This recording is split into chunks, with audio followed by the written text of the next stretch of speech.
Welcome to today's session. My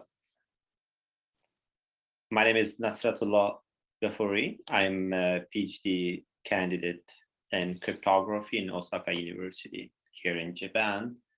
I would moderate today's session, and our speaker is Vandana Verma. She's the vice chair of OWASP Global Board of Directors, and she leads diversity initiatives like InfoSec Girls and WomenSec. She's also the founder of InfoSec, so she does lots of good stuff. So we'll have 45 minutes of session. The speech by Ms. Verma, and we have 10 minutes for Q&A. So if you have any questions for the participants, please post your questions by Huwa platform. We will ask your questions at the end of session. So the chat functionality of Zoom is also disabled for the participants. So if you'd like to chat or if you'd like to comment, please use the Huwa. So let's get started. Verma, would you? Over to you. Please start. Thank you so much. Thank you so much. Let me just go ahead and share my screen and we can get started. Now, before I share my screen, I have a question for everyone. How many of you are aware about supply chains? I think a lot of you, because when we are at OWASP conference, that's something which is very, very important. And it's something becoming very, very big when we are talking about issues that are spanning across. Now, the point comes, how exactly do we deal with them? How exactly these things are changing the scenarios? And on top of it, the most important thing comes is, do we even want to talk about them? Or how do we want to talk about them? So today in the talk, I would be covering that, some aspects which I understand, which I've come across. I am sure there are many more things that you are coming across and you want to share with me. I would love to have your feedback after the session. I would love to understand from you what are the questions which actually create a lot of issues and how exactly I can help. So today's talk is all about supply chain risks, which are actually trying to impact everyone. A little bit about myself. I am a security relations leader at Sneak.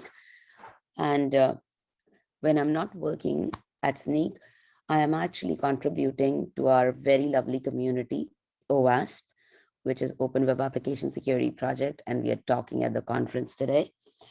I am actually serving as a chair, and I can proudly say that I am first woman, first Asian, first Indian chair. It's an honor for me to be part of such a big community, serve the community, and we would love to have more and more people joining the community, helping out. And if there's any way I can be of help, please do feel free to reach out to me on my LinkedIn, Twitter, anywhere you feel comfortable. And my email address is there on the website. If you go to owasp.org and start checking out board members, you would be able to find that. Now, coming back to the topic, we talk about futuristic things. And this is what we feel is a futuristic image of something we really want.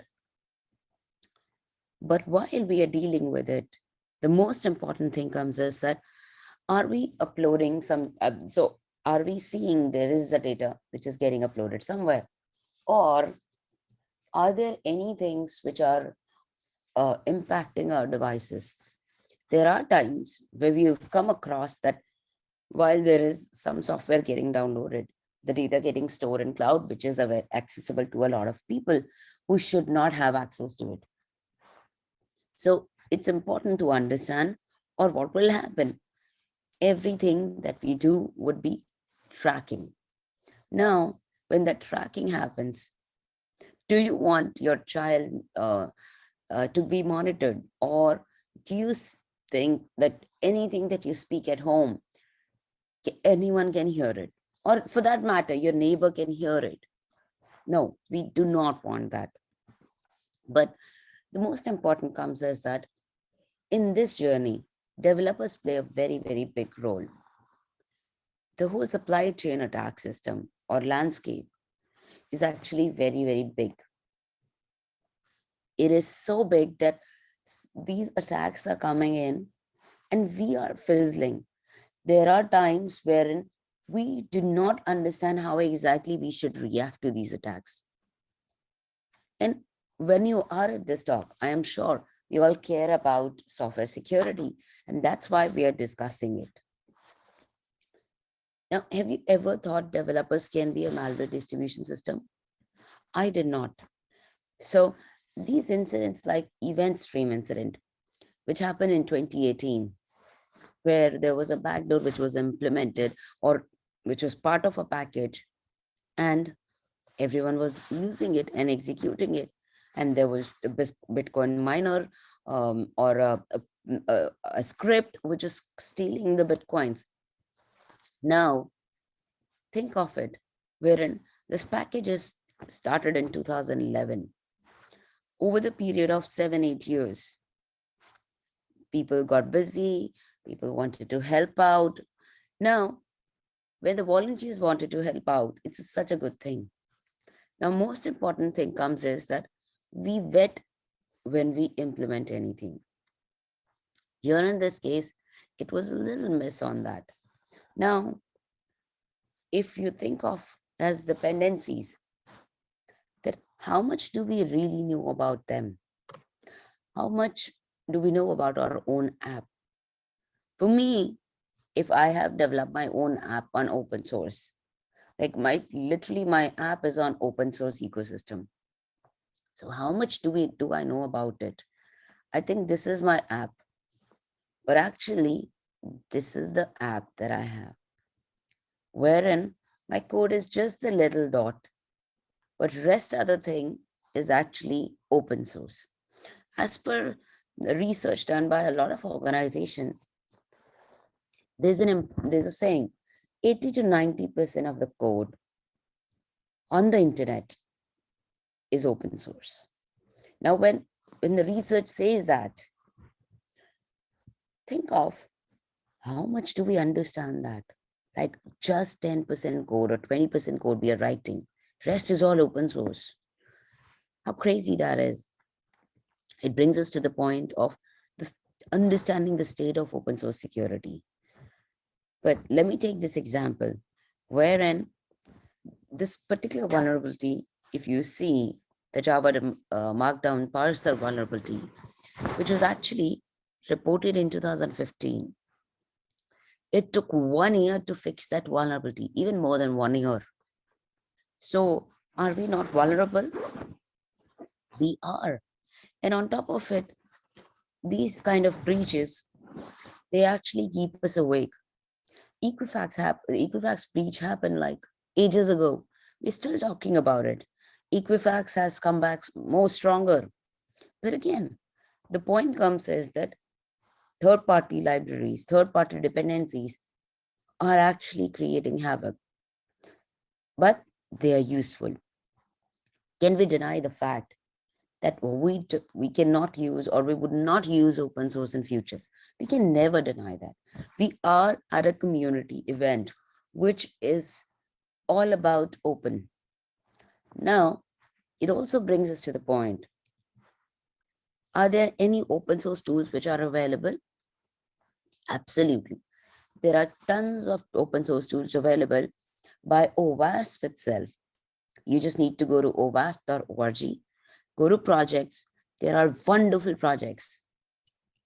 So when I started with OWASP, I knew that it's only, or maybe my understanding was just that OWASP is top 10 or a testing guide. But over the period, I realized it's much more than that. There are incredible projects which are there. Then There are so many projects which are documentation projects, then tooling, then whatnot, lab project. So all of these projects actually can help you set up the whole program, AppSec program to DevSecOps program in itself. We have wonderful leaders who are talking about threat modeling. What I can say is that all these things can actually help us in removing the impact that we have, because supply chain risks are big. Software is eating the whole world. And why do I say software is eating the whole world? Because we are talking about it. We want the softwares to be here. And in order to understand where software supply chain came from, let's discuss we are today and where we were from software application education.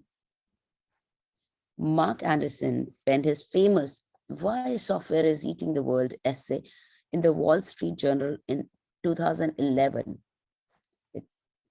12 years back. Today, the idea that every company needs to become a software security company is considered about almost like a cliche. Now, think of the iPhone, which is like a few years old. In 2011, Uber launched publicly in San Francisco, where I am today, which is so GitHub became testing food delivery in Grubhub began testing food delivery in 2014, 10 years after it launched. Now, in 2015, there are so many things which started changing. Now we are in 2021, 22. Now, what we really want to see, do we still want to see that, oh, we are testing the softwares? No, we want it much more than that. While the innovation of new users and new business around application continues to accelerate, security within the modern supply chain has struggled to keep up. Why? When we are talking about all of this, we're still struggling. And think of this revolution which is happening. Earlier, we had one premise where we were building, multiple people building servers, infrastructures, IT ops, and whatnot. And now everything is embedded in it. That's what we call as a DevOps, DevSecOps. And on top of it, what is the software supply chain? So it's actually, for example, let's take it this manufacturing supply chain. So what it says is that we take raw materials, it goes to suppliers, suppliers actually have employees who work on it, goes to manufacturing, goes to warehouse, from warehouse, trucks pick up, and then take it to the consumer. It looks so simple that, oh, okay. Or even for that matter, food. Farmer grows the food, it goes to the warehouse, from warehouse it goes to the marketers, and then it goes to stores people pick up and take home. Again, it's simple, but then there are many steps in that. This process itself is a big process, and it needs a proper security. Even if a single thing is missed, what will happen? Everything will fall apart. So software supply chain, which is very similar into the details of the manufacturing supply chain, because that's easy to understand. In the physical supply chain, raw materials, people and process come together to create the finished project. But each area is subject to supply chain attack. I am a consumer. Even before something reaches me, something can happen. It's in the warehouse. People might rot. People might not get exactly what they want from the warehouse. Either it has become bad, or there are other issues. Now, documentation, of course, is vital. But what we need to do is we need to have an automated process. And now started to talk about the whole blockchain process so that we have it stabilized. But then we're a long way to go. In the supply chain itself, there are a set of materials, tools, platform, people. In the coding, we have libraries and containers, which again, we code it with, we actually have ecosystem, which sends it to the CI/CD pipeline. Um, then the code is stored somewhere and the consumer starts using it. Now think of a situation wherein there is a binary which is vulnerable as part of the code itself. Now the code is shipped to everyone and everyone is using it. Is it easy to be vulnerable? Absolutely. It is easy to understand what things are happening. Now, let me tell you a situation. Did you hear about SolarWinds attack? Some of us have heard, some of us have not heard.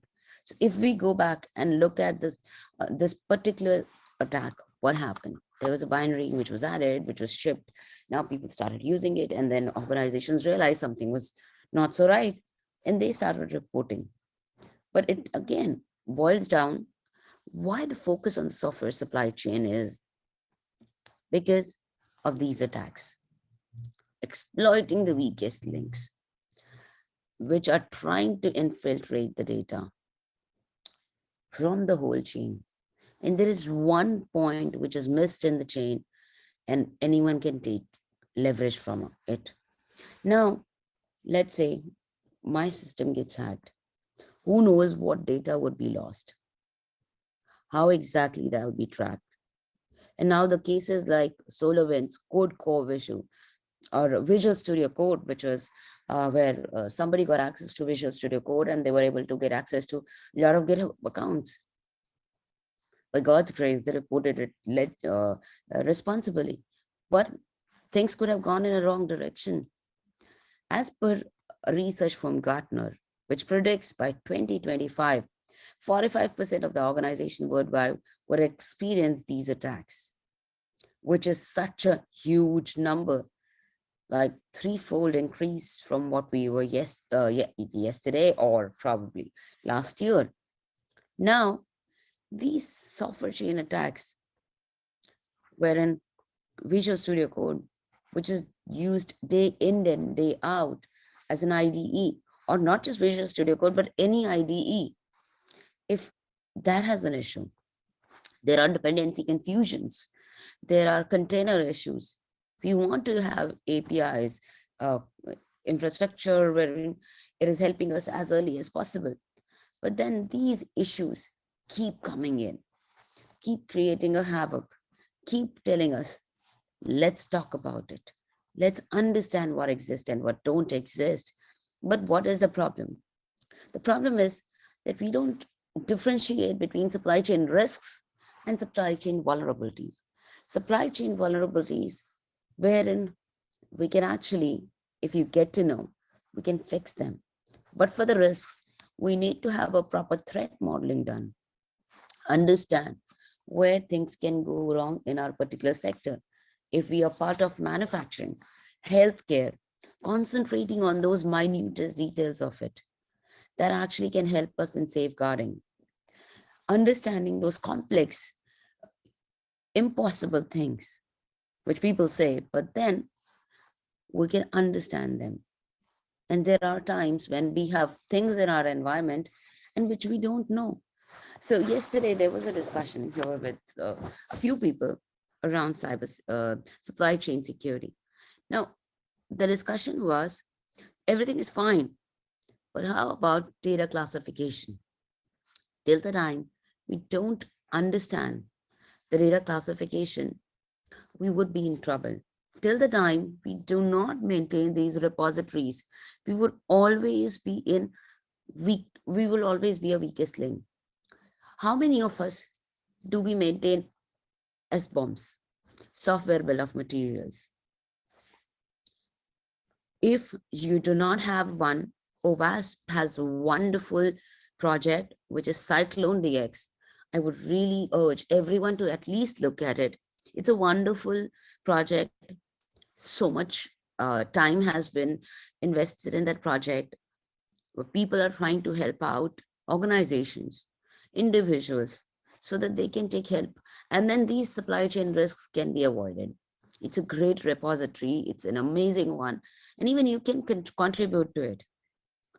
Now, while I say that, these attacks keep happening, from affecting the developer IDEs to affecting the CI/CD pipelines where code core was infected.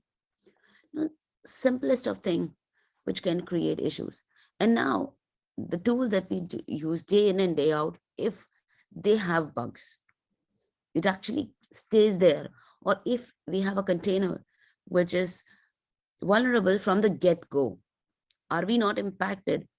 We are. And that's what happened with SolarWinds attack. And then there's more scrutiny which is happening. The White House itself actually released an advisory or a note wherein it specifically said, let's start concentrating on cybersecurity and software security.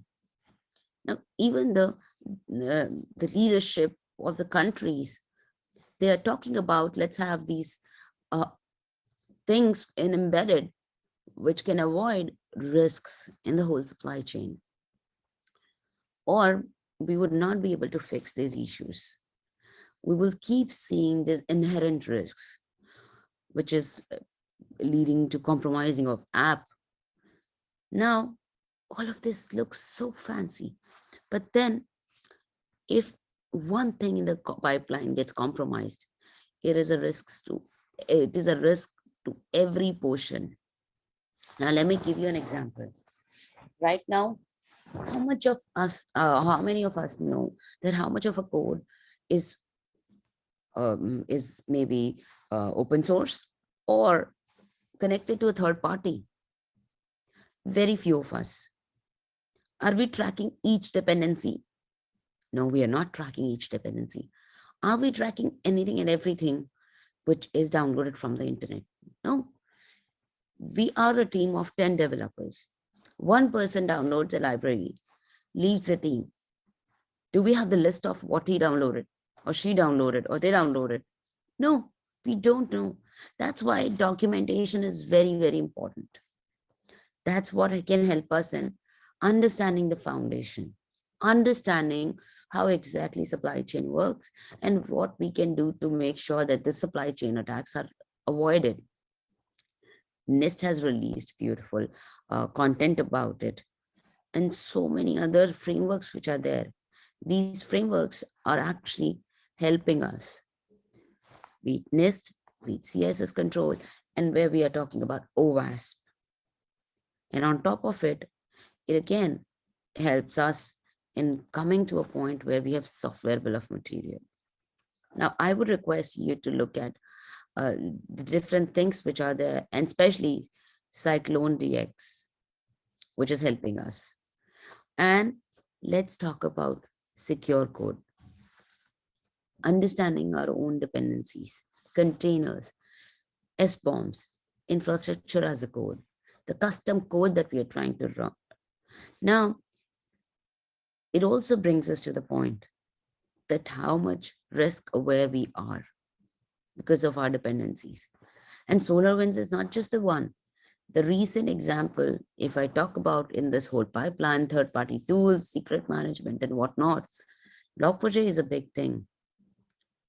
But especially in December, I was on vacation and suddenly this thing happened. Everyone was talking about it. Why? Didn't we monitor it? Were we not aware about whether we are using it or not? And especially, this is a logging platform, which most of the organizations were using. Everyone went crazy. But the DevSecOps thing, when we are trying to integrate it, it was integrated core inside of an app. Still, these issues happen. Now, are we going to have less or more software in the future? Are we going to have less or more open source software in the future? We will have more. And we will keep seeing these issues. And Log4j is a very well-known Apache logging framework, which impacted $1 million organizations to the smallest of organizations.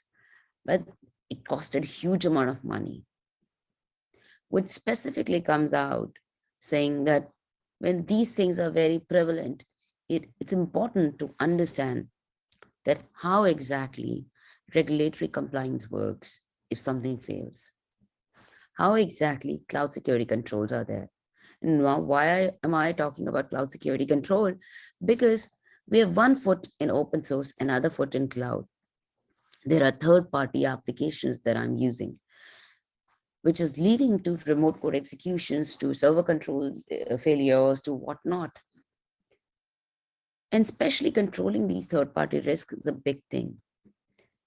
Because if we don't actually completely look into it, then what will happen? Somebody might be able to deploy malwares, ransomwares. They would be able to take over our application, which will lead to actually trust issues. And not just that, when these popular platforms keep coming up with zero-day issues, it brings us to the point that let's go ahead and have an environment wherein even if when we are sleeping, we can actually understand, okay, this is where the problem is, let me fix it. It will not happen overnight. For that, we need to have community like OWASP, which actually make aware people around software supply chain issues, around software security, around DevSecOps. There are wonderful people in a OWASP community you can actually take help from. There are projects which are there to help you out. And if you have any issues with any of the project, understanding, you can reach out to the leaders. They're really helpful. Every one of the leader is actually contributing their valuable time to the project. So there's something that you feel needs to be changed, modified. Please do make a pull request to the leaders so that they can actually update it. Everyone is contributing their valuable time. And the mission is to make sure, let's make application security visible to the people and helpful. It also brings me to the point wherein I want to share that I started a series on my YouTube channel around OWASP Spotlight series, which has around 25 projects. And this year, from July, you'll see more and more projects coming up where we are trying to cover each project in 15 minutes. So for dependency vulnerabilities to application vulnerabilities, attackers are trying to target the big ecosystem. Application security is becoming more and more challenging by each passing day. But what we can do is we can understand the cloud security and open source security as a mix. By understanding, if we make the security easier, developer friendly, and actionable, things can be much more easier, things can be much more helpful, and we can detect these issues as early as possible.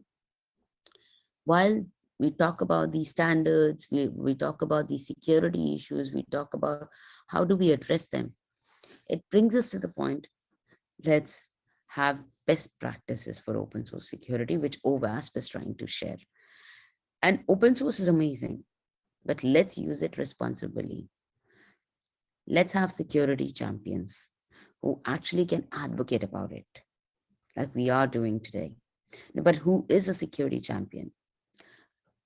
Now, security champion is the one who's actually helping different teams or the organization in driving security. It can be a project manager, it can be a developer, it can be a tester. It may not be just a security person or the person from a security team.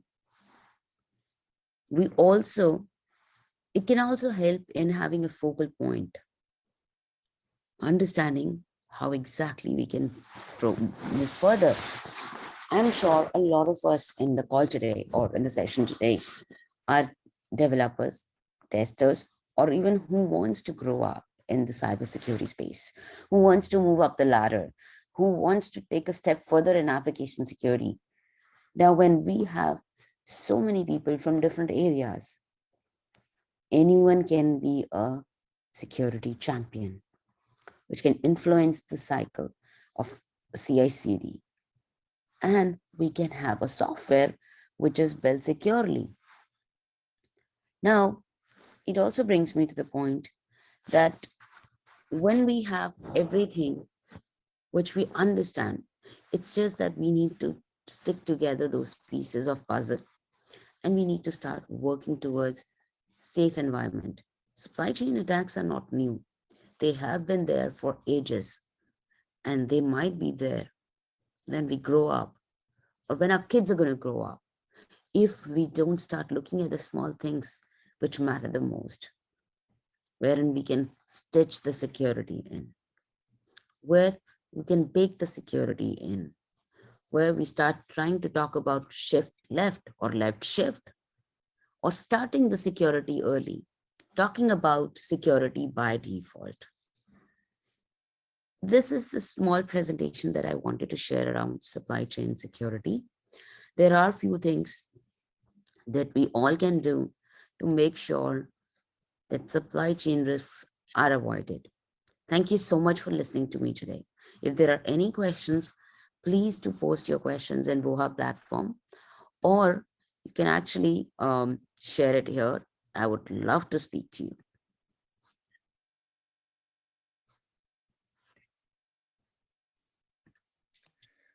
Thank you very much, Vandana, for your very nice presentation. Actually, the internet connection was very good, so we didn't have any problem. Thank you so much. Uh, Let me move to the Q&A session, and we will pick questions from our session participants.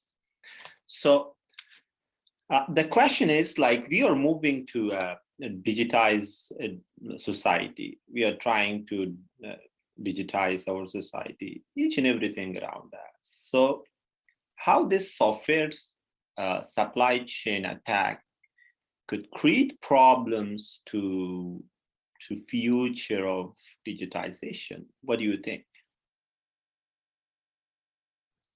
While we talk about digitization, it simply means that we have some software, or could be on-premise service, we're taking it to the internet. Now, when that is happening, it's imperative that we understand that we are already breached.